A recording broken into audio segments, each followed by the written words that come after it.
The Salem Witch Trials by Laura Valenciana, Sarah Spurger, and Rania Kavlawi. The Salem witchcraft trials of 1692 altered the lives of many individuals that resided in Massachusetts who were unjustly accused based on false accusations. The origin of the Salem witch trials was fueled from suspicions, women who couldn't have a son nor were married, and bitterness toward their own neighbors. Photographer Frank Obrangzetti in the year 1940 took a photo of Jonathan Corwin's house that is located in Salem, Massachusetts. Jonathan Corwin was a judge on the Court of Oyer and Terminer and utilized his house as a courtroom. Additionally, his home was the only house that had direct connections to the witch trials that occurred and was also responsible for the death of 19 who were accused of witchcraft.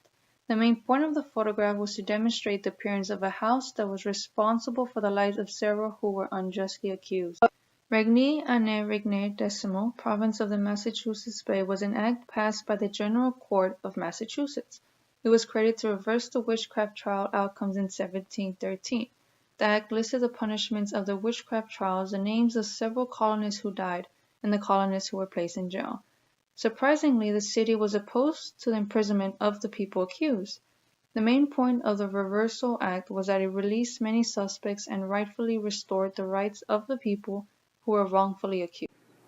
Tompkins H. Matheson's drawing The Trial of George Jacobs of Salem for Witchcraft was published around 1900 to 1920s.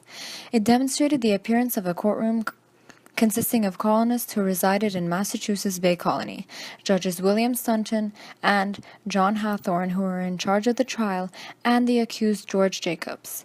Throughout the 17th century, more than 200 individuals were falsely accused of witchcraft.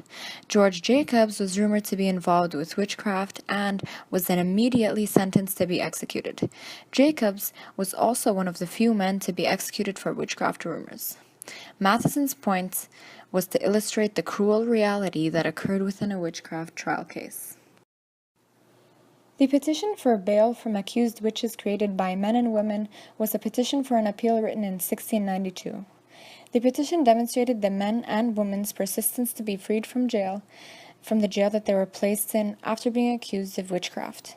Since witchcraft was illegal in Massachusetts, many men and women were placed in jail. Several women were pregnant, and the majority of the men and women were sick, thus wanted to be let out of prison. The main point of the petition was to understand the minds of the men and women prosecuted, visualize harsh treatments in the jail, and to understand how harsh the enforcement of the laws placed upon how illegal and unjust the witchcraft trials were.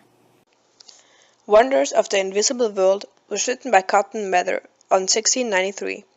Mather's main purpose was to expose the cruelty behind the witch trials that occurred in Salem, Massachusetts, and also emphasize that the New World was the devil's territory, which potentially explained the diabolical witchcraft trials. Mather was also determined to persuade people that witchcraft was an evil power, and thus inspired him to create a peaceful new world. The book also stated trial cases such as the trials of George Burroughs, Bridget Bishop, Elias Oliver, and Susanna Martin, to emphasize the cruelty behind the trials.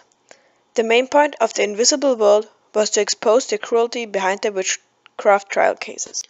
The Years of Magical Thinking, explaining the Salem witchcraft crisis, was an article written by Mary Beth Norton on 1693. The article accentuated the concept that the witchcraft crisis had captured the imagination of many playwriters. The legacy of the Salem witch trials would later lead to several plays. For example, Norton addressed Arthur Miller's play The Crucible, and that Miller altered the role of many characters, such as Abigail Williams, and most importantly, falsely introduced the concept that the accused actually engaged in dark magic. Norton stated that the crisis began in 1682, with 3 children. Afterwards, neighbors started to accuse one another, and then the trials escalated immensely. Norton concluded the article with the statement that the witchcraft crisis of 1692 was the result from false accusation, the war in England, and the Enlightenment period.